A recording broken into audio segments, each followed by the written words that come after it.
ریب که چیرې یاست تاسې په شک کې مما نزلنا د هغه کتاب څخه چې موږ رانازل کړی دی على عبدنا خپل پر بنده باندې چې رسول الله صلی الله علیه وسلم دی. عبد د نبي علیه السلام په صفاتو کې هغه بهتر صفت دی.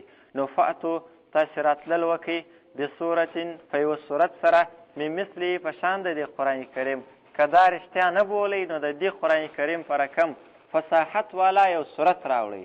دا چیلنج دی کافرانو ته چې مقابله وکړي د دې قرآن کریم. ودعو شهداکم راوبولئ خپل مددګاران. شهدا څه دلته مراد مددګاران دي. شهید هغه چا ته وایي چې حاضر یې د سړي د کومک دپاره. نو دلته مطلب ده راوبولئ خپل مددګاران او شهدا د عالمانو په معنا هم راځي. خپل عالمان من دون الله ما سوا د الله ان کنتم صادقین که چیرې یاست تاسې رښتینې ټول راوغواړئ خو دوی دا کار ونه کوي. نو الله فرمایي فإن لم تفعلوا که چیرې تاسې دا کار ونه کوي ولن تفعلوا او هیڅکله به تاسې دا کار ونه کوي. یوه معجزه د قرآن کریم دا ده چې مقابلې اعلان یې ورته وکړي او بله معجزه دا ده چې الله پاک فرمایي ولن تفعلوا هیڅکله به تاسې دا کار ونه کوي. د قرآن کریم مقابله هیڅکله نشئ کولی. دا لفظ هم د قرآن کریم معجزه ده.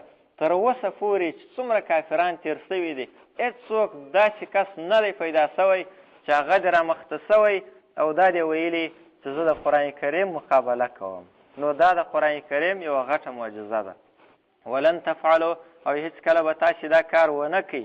نو فتقوا الناره ځان وساتئ د هغه اور څخه التي هغه اور وقودها الناس چې خاشاک او فیلوزې د دې اور به. وقود هغه شی چې اور باندې بلیږي. وقودها الناس فیلوزې د دې اور به الناسو خلک هغه کافران خلک او مجرمان والحجارة او ډبرې به دا ډبرې په دې سره به اور د جهنم بلیږي.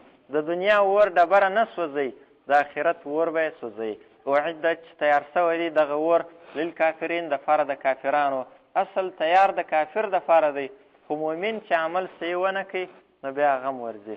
وبشر الذین